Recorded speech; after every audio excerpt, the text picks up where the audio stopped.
here with Way Out West Outdoors, where it's way out and all in. Today we're going to talk about groovers on today's episode of Gear Reviews. What I like to use is the Selway Fabrication. This thing is bomber. It's roto-molded, made right here in Idaho. These things are indestructible. Just made out of the same style as your Yeti coolers or things like that. Lid comes off, turns into its own little toilet seat. You can get these in several different colors on the outer shell. The inner bucket only comes in the green.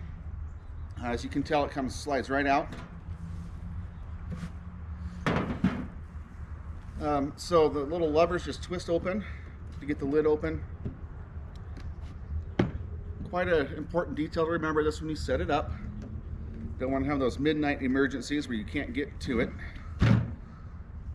Got a very thick gasket here on the inside. These are replaceable. You can get these from Selway Fab just as its own little replaceable part.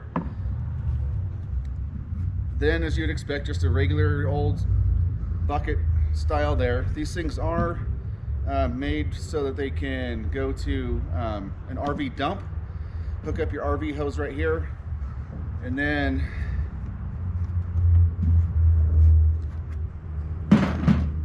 just dump it out that way. In order to wash it out, you'll need your hose hookup. Leave your lid on. Undo this guy right here. Hook up your hose at the RV dump there, and it'll flush out through the dump drain. Make sure you don't lose that.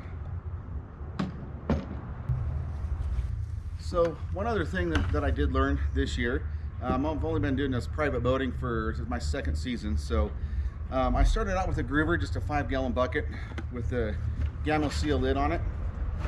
And they use the Restop or the wag bag style bags in it.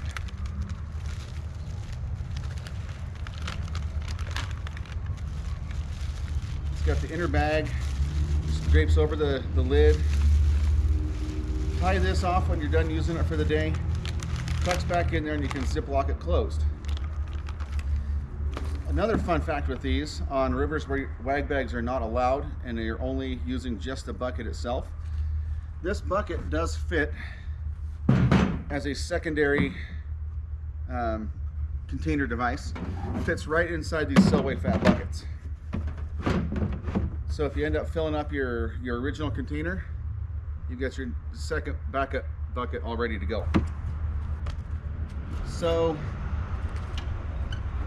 some people might mistake this as the traditional groover, which is how they got their names. Used to sit on these ammo cans. The edges would put grooves in your backside, hence the term groover. But this one is just for equipment that I use for the groover when we set it up. Toilet paper. I'll set this one outside so I can put the lid back on here and keep critters and bugs and stuff out of it. I do carry some spare toilet paper in the bucket as well, but this will keep it waterproof overnight. Carry a can of Lysol in case somebody makes a mess. It's easily cleaned up that way. Carry some spare towels, hand sanitizer. And I also carry this little multi-tool just made by Cabela's. Sometimes those little metal tabs that you take the lid off with can get stuck or hard to turn. So it's nice to have just a quick little access tool.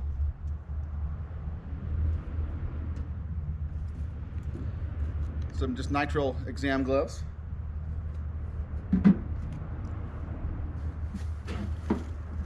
And then just your standard RV hose that'll hook up so you can flush it out that way.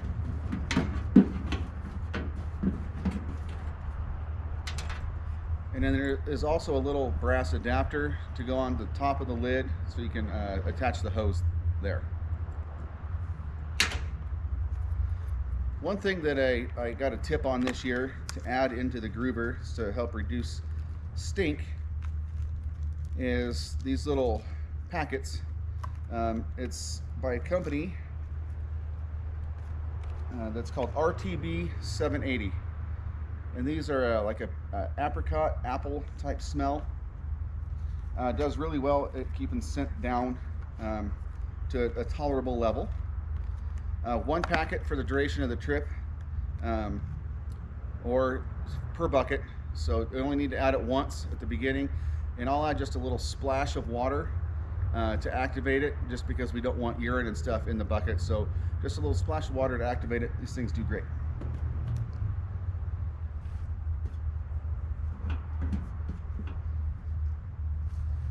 So that's all. That's what I carry around for groover setup. Once again, Selway Fabrication makes a great product.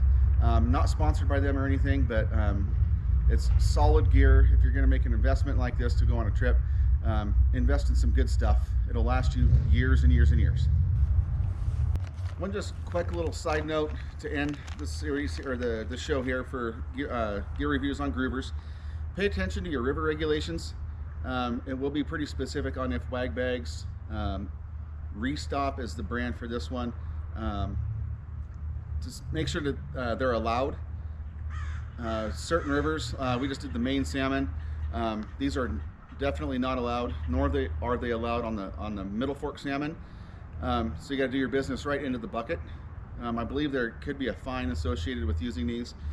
On both of those trips, Middle Fork salmon, Maine salmon, there are scat machines available when you take out. So make sure that you're using those as required, and just pay attention to what regulations are allowed for your river trip.